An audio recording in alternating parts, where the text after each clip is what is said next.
Okay, it is 9:03, so I think we are going to go ahead and get started. Um, my name's AJ Kroll, and I work with OKCareerGuide here at the State Department of Career Tech. Excellent. I see Michelle just joined us as well. Our objective today is to talk about the MyEd plan feature inside of OKCareerGuide, and we're going to look at it both from the student view as well as the educator view. So we'll talk about how students start them, fill them out, submit them, what that process should look like, and then we'll also talk about your role in approving them, reporting out on that information as well. Just in terms of the support that you have available, this is our OKCareerGuide team here at the State Department of Career Tech, and myself and all of our information there as well. So on the left, there's me, AJ Kroll. In the middle, we have Latoya Miller. And then on the right, we have Nathan Brubaker. Both of them are on today's webinar as well and are helping look at the chat. So you can ask questions there, but feel free to reach out to us at any time if you have questions on the fly as you're getting into things, and if you're trying to customize your education plan and you're not entirely sure what to do next. Please reach out to us before getting frustrated. So I've had a few counselors when we normally have these in-person meetings give me just that look of, I've been working on this for 3 days and I don't know what to do now. And I hate that, because we want to be a help to you. And so if there's anything we can do to help facilitate the process, please let us know. In addition to the staff here at the state agency, Cooter, the company that built OKCareerGuide, also provides a client engagement team that's available Monday through Friday from 7 a.m. to 6 p.m. And you can call their 877 number. You can reach out to them on email, or if you're inside the admin system, there's a live chat feature as well. This is a great number to have, especially if you are in a classroom with students and something's not going right. They're going to be able to solve your problem pretty quickly. They built the system, so they know it inside and out. We are glad to help you as much as we can, but there's often times that we have to tag them in as well when we get into the weeds on some questions. So there's their information. This is also found at the bottom of every OKCareerGuide page. If you click the help button, you'll see all this information there as well. So in addition to the staff resources that are available to you, we also have a lot of training and supplemental materials that may help you with your implementation of OKCareerGuide, whether it's to meet ICAP or just do great career development. We have posters, which may not be relevant as much right now with so much virtual learning, but we do have plenty of posters and pocket guides that we'd be happy to share with you or ship off to you. We also have in the middle, it's kind of our YouTube page that's filled with lots of training videos, both short training videos as well as recorded webinars like we're doing today. This is being recorded and this will get published on the YouTube channel in the next couple of weeks. So you'll be able to find it there, as well as past webinars we've done. And then on the right, we have lots of supplemental resources for you. So in the back is that Direct Your Future curriculum that we've talked a lot about in the past, and we'd be glad to talk more about with you after the webinar. And then lots of worksheets and checklists, kind of supplemental aids to help students walk through OKCareerGuide as well as meet ICAP requirements, and then some toolkits on work-based learning and as well. And those are available at our CTU website. And if we have time, we'll take a look on there. But if you want to just shoot any of the three of us an email, we can get you that information as well. Okay, so we are going to dive into the system here in just a minute. And if you happen to have like multiple screens set up, then you may want to follow along as we do things. If you are working off of like a tablet or just a laptop, it's a little bit more difficult to watch a Zoom and follow along on the computer. So if you're working on a small screen, maybe don't do this. But if you've got multiple monitors and you'd like to follow us along, there is our sample account for the student side. It's just one word, all lowercase, sample student for both the username and the password. and you can use that to log in if you don't currently have your own student account. So with that, I'm going to go ahead and jump into the system. So we did get a little update, just as a heads up. This week, the Cooter, they updated OKCareerGuide with new information from the Bureau of Labor Statistics and the Department of Labor. And so they provided some new occupational information. And so there are some subtle changes and just some updated information inside the system that you may find. And so if we are going to do the MyEd plan as part of ICAP, if you're thinking through your implementation schedule, remember the students have to do a couple steps first, right? They need to take the assessments, and then they also need to spend a fair amount of time researching the results, right? We want them to explore those careers and those occupations and really dial in on some that make the most sense for them to pursue, as well as identify the pathway for them to achieve or accomplish those careers, which is going to involve some goal setting. So they're going to do the goals as well. And once they kind of have that lined out, that's when we're going to start pursuing the MyEd plan. The MyEd plan is the third component of ICAP, right? That's the third component says that students need an intentional sequence of courses, and this needs to be updated annually. And so let me tell you how I would go about doing that if I were back in the classroom. So I'd have my students come down to the MyEd plans button on the bottom left. And what I would have my students do, there's two approaches that you could do. You could have your students create an education plan and simply save it and update it every year. And then at the end of their high school career, they could submit it. And I know there's a few schools that are doing that. The way I think I would do it if I was in the classroom, I would have my students complete their education plan as much as they can for, the classes they know they want to take, and submit it to be reviewed. Now, what happens when they submit it is that locks the plan in place. And so then they would simply need to create a copy of it for the next year. And I'm getting a little ahead of myself, so let me just go ahead and jump in and show you what I mean. I'm here on the MyEd plan page, and we're going to add a new plan. And I've actually enrolled myself in the Minko High School because I really like the way they have theirs set up. So this is going to be a test plan for today. Just make sure that all my other information looks correct. I'm a 12th grader. This is the school year. I need to select my area of study. Now, Minko has gone in and customized their plan, and you are welcome to customize your plan. It's not necessarily an easy task up front, and it is something we'd be glad to help you out with, but once it's done, it's pretty easy to maintain. And so here are all the grade levels that I can enter courses for Minko. I believe it can go down to 6th grade if you wanted to. A lot of schools start at 9th grade, but we've got 8th grade, 9th grade, 10th grade, 11th, and I can just click that little plus sign and start putting in courses. But since I'm a 12th grader for today's purposes, I'm just going to go ahead and start entering my 12th grade courses. So I'm going to click that plus sign. I'm going to take, let's say I'm taking English 4, right? I'm going to take my math credits, right? Let's say maybe I'm going to Redlands Community College out there. That's what RCC is. And as far as these codes, again, this is customized, but they went ahead and put their OCAS codes in there. You are welcome to do that. You are welcome to make it your own. I have another school who they have their own coding system, so they use those codes, and they go on from there. So I'm just in here, I'm plugging away. And the reason I use Minko, I really like the way they have theirs set up. I get my core classes here, and then I have my electives down here that are grouped. And I also have things like career tech as part of my elective classes, which is something that I could take out there at Canadian Valley for Minko students. So let's say I'm going to take a computer class, and I believe they even have, so we have a couple of our career tech classes there in their computer area. So let's say I'm going to do graphic design because that's kind of Rumble's interest. And then I can just keep filling it out.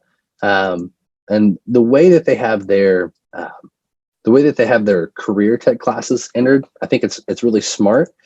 Instead of entering every single course that's offered out at Canadian Valley, they kind of did these general approaches, right, that represent all the programs that they offer. So instead of all the courses in cosmetology, I could just select that I'm taking cosmetology out at Canadian Valley. So whatever makes sense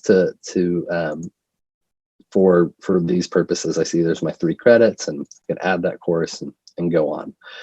I do want to pause because the question that I get often right now is how closely what goes on this MyEd plan needs to match what the student's actually taking. And this tool is simply meant to be a guide. You're not going to have an accreditation officer come out and ask to see this graduation plan, and they're not going to hold it up next to the student's transcript and say, this doesn't match exactly, because that's not the purpose of this, the MyEd plan. It's not meant to be a transcript. It's meant to be a roadmap. And so it's okay that it doesn't have every single course that's offered on there. It's meant to be able for the student to say, this is my plan to accomplish my goals and get the job that I'm most interested in. So when it comes to customizing this and making it match the courses that you all offer, it's great to get it as close as possible, but it doesn't have to have every single course that you offer or every single course that's available at a community college or at a career tech. I hope that makes sense. And so here we see Little Rumble, 12th grade Rumble has 7 credits for this year, and I can either save it, which just kind of holds it in place, or I can submit it for approval. And what happens is when I submit for approval, it says, are you sure you want to do that? Yes, this is what I want to do. You'll see that it is now locked. I no longer have access to the pencil icon here. And so this is what I mean as far as if I was, I realize I just filled that out for a 12th grader, but if I was maybe a 9th grader and I needed to come back in and fill it out for 10th grade, what I would have my students do is just come over here in the middle button is a little paper icon. It says copy, and I would have them click the copy button. And now I have that exact same plan duplicated. And so I can go in and I can edit it, and I can change the name to, we'll say, 10th grade plan. And I always try to encourage people to use a really descriptive name. So I'm going to say this is my desktop, or we'll say this is my multimedia arts plan. And I would go in and I would open up the 10th grade level. I'd start filling it out, or whatever grade I'm going into. So, and then I would just submit this when I think I'm done and go from there. But I'm going to go ahead and delete this one. It's also helpful to know that little copy button, because I'm sure your students would never do this. But I've experienced how sometimes students will submit their plan without meaning to submit their plan, right? They only got about halfway through it and they really meant to save it because they have to leave class, but they accidentally submitted it and now they can't get back into it. And what do I do now? I would just encourage them to make that copy, complete the copy, and then just delete the old one, right? So 9th grade Rumble, I accidentally submitted it. I need to go back and finish it. Just make your copy of the plan and delete the original, right? And go back and finish updating that. I hope that makes sense. If it doesn't, feel free to unmute or ask questions. So I'm gonna go ahead and delete that. While we're here, I wanna show you a couple other plans that I have available. So this other Minko plan that I have that I've kind of filled out for multiple years, you can see all my, this is what it looks when it's completed, right? So I went through and I added all the courses that we just watched me do, but and this is what it looks like when it's completed for 9th grade, 10th grade, 11th, and 12th. And so I finished this one when I was in 9th grade. And we can tell that in 9th grade, we're not going to necessarily know what we're going to take all throughout high school, but we know you're going to take English 1, 2, 3, and 4. So they can go ahead and put that kind of stuff in there, right? And they can maybe fill out some of the other courses, but we can leave blanks because we're still figuring it out. So Michelle asked a really good question in the chat. She said, once a student submits, do you receive a notification? You do not receive any kind of an alert or ping that a student has submitted that. you are welcome and encouraged to write to client engagement and let them know that that would be a feature that you would appreciate, but that is not currently in the system. And I'll show you how to access pending My Ed plans here in just a moment. But just wanted to show you a completed one for Minko, and then I don't know if we have any, well, we've got Middell on here, so you're a larger school district. So I also really like how Moore and UConn have approached it. Wrong button, sorry. Well, like this will work. So since they have a few more courses to offer, like you do as well, they still have it split up into core and elective, but they've included their Moore Norman Technology Center courses up here in the core, and any college enrollment courses up here in the core area. And the counselor there, she didn't go through and put every college concurrent enrollment course. She just put the ones that her students are most likely to take. So whether it's U.S. history or a general or language arts or something like that. And then you can see down here, the rest of it sort of follows the career tech path as far as ag and BMI, STEM, facts, that sort of thing. You can see how it kind of flows. I'd be glad to help you with some of these plans or send you some of the some of these templates if that's helpful at all, if that's something you want to engage in. Let's see. So I'm looking at Dana's question in the chat. We're seeing transfer from Epic. Some of the courses aren't careless, so it seems to add those.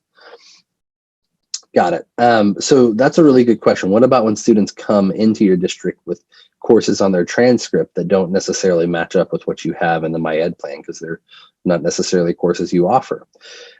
So let's start with the foundation that their My Ed plan doesn't have to match their transcript per se, right?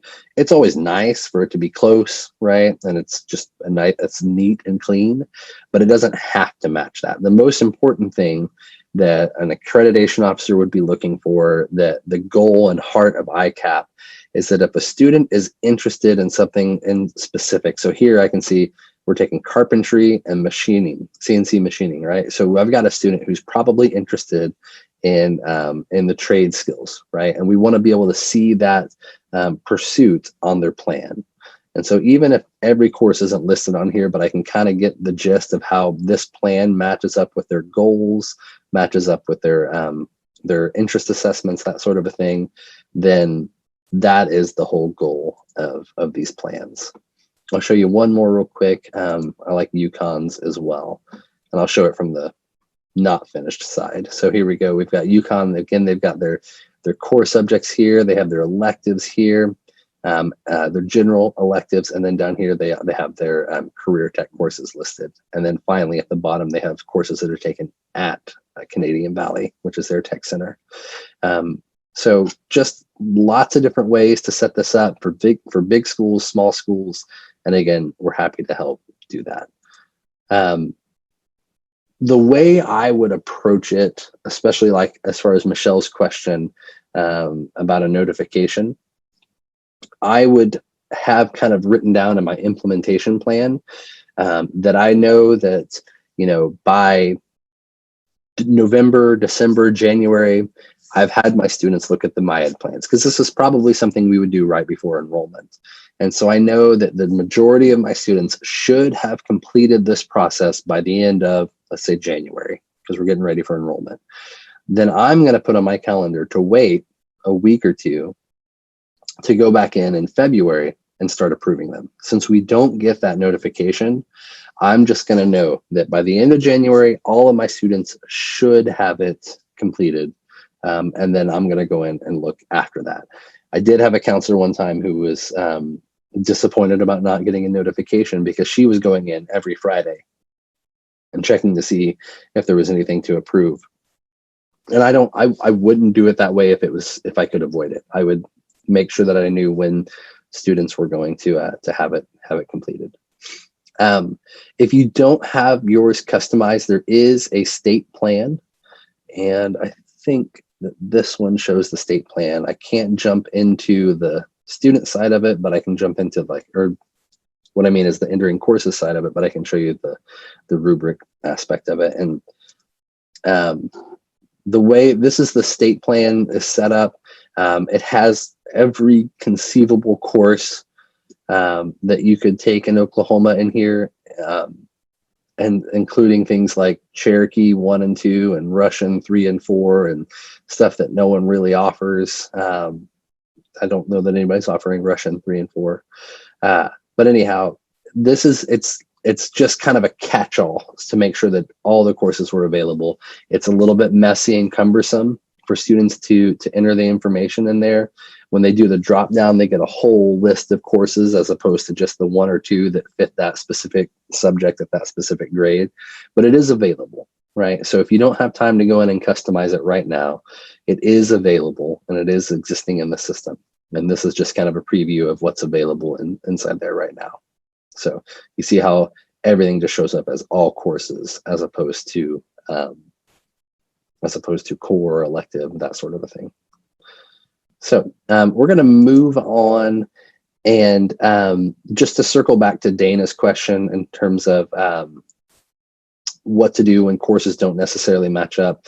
What you could do if you were customizing it, you could create kind of a blank space course, which is worth 1 credit or a half a credit or something like that. That just says, like, you could just call it transfer credit, and then that way you've got it on there if you want to have it on there, but you don't necessarily have to. And that's kind of getting into the weeds of things. So any other questions before I jump into the admin system and show you how to report on this?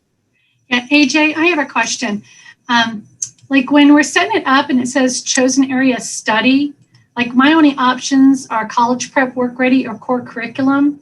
Now, and I'm looking at yours and it looks like you have a little bit of both, like core courses, work ready, core courses. When would I select either one of those? I mean, like is that college prep just strictly college prep, or will it also have high school courses for the students to select still?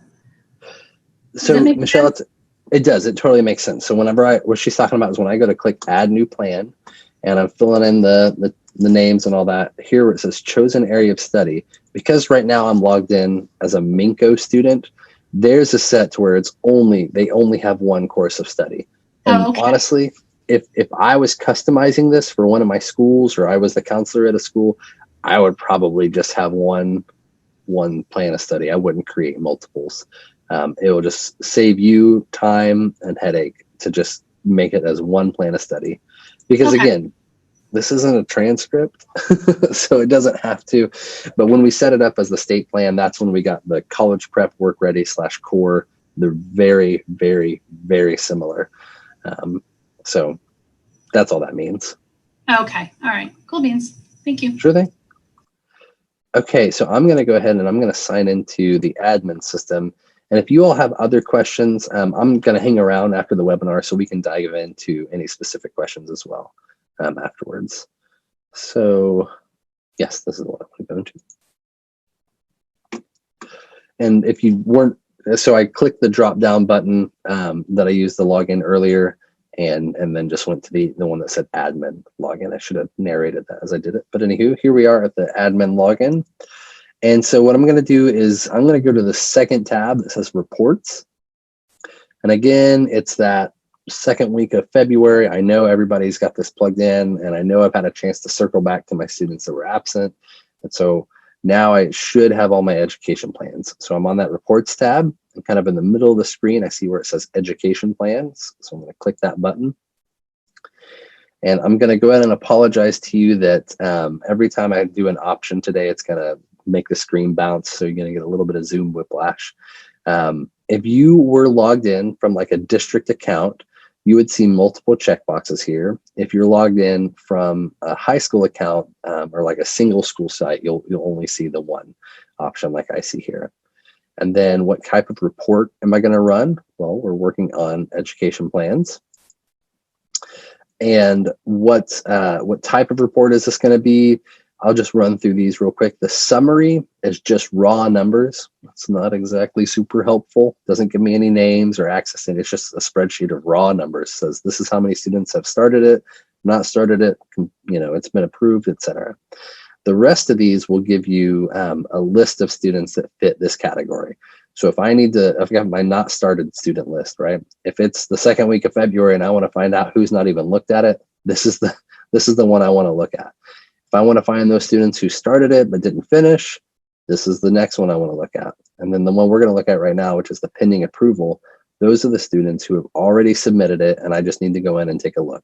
So as far as the education plan details, if we're looking at a specific school year, I'm just going to look at last year's because we haven't done a lot of these this year. So I changed my school year, and I can change my grade level. Let's say I just want to look at 9th graders or 12th graders or whatever, but I'm going to go with all grade levels.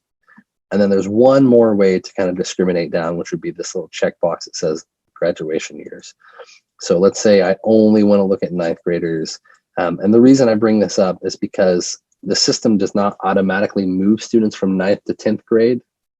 And so you might have a 17-year-old 9th grader who never moved their self up, but they've almost certainly put their correct graduation date in there.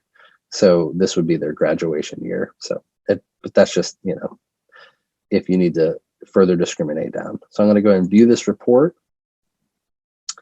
And here are my, 10 or 12 students that have submitted an education plan that I'm supposed to look at. So I'm going to look at Kalia by just clicking this little magnifying glass on the right. And this will open it up in a new window. And I can see that she's a senior. She submitted it last November, a year ago. Here is her, she's planning on getting a doctorate. And I can see she's got a pretty good plan going, right? I see the courses she's planning to take, anatomy showing up, desktop publishing, health studies, health careers. So presumably she's interested in the health sciences to some degree, right? Hopefully I've had a conversation with her that I know. I'm going to click review to sign, and I can add a comment if I want. Looks great. And I can just hit approve, and then my signature goes on there with the timestamp. And I can either save this as a PDF or I can print it off, whatever makes the most sense or works for you all. That's now kind of locked in place. And so I can have access to this if I don't want to print it off and an RAO asks me to go pull up some that I've completed, I could go back and look for Kalia's plans, or I could print it off and put it in her file. And then I just go on down the batch and I move on to the next person. Let's see, Carrie. All right, Carrie Watkins, our information management manager here at the agency. I see her plan. Database administration makes a lot of sense. She's our database manager here. So I can click the review and I can just say, great job, and more credits for next year, right? And I can deny it or approve it. If I deny it, it gets kicked back to the student and they can then go in and edit it and fix it and submit it again. And no, we don't get an alert whenever they resubmit it or anything like that. And the student doesn't get an alert that it was denied or anything like that. And so again, I can print it off or save it. So that is the gist of what we were going to talk about. My ed plans. We talked about how students approach them. We talked about how they fill them out, how they submit them and what that process should look like.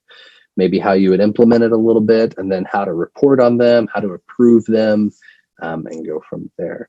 Are there any? We're at 30 minutes, so I'm going to go ahead and stop, and I'm going to bring back up on the screen my contact information along with my team. If my computer wants to, there we go.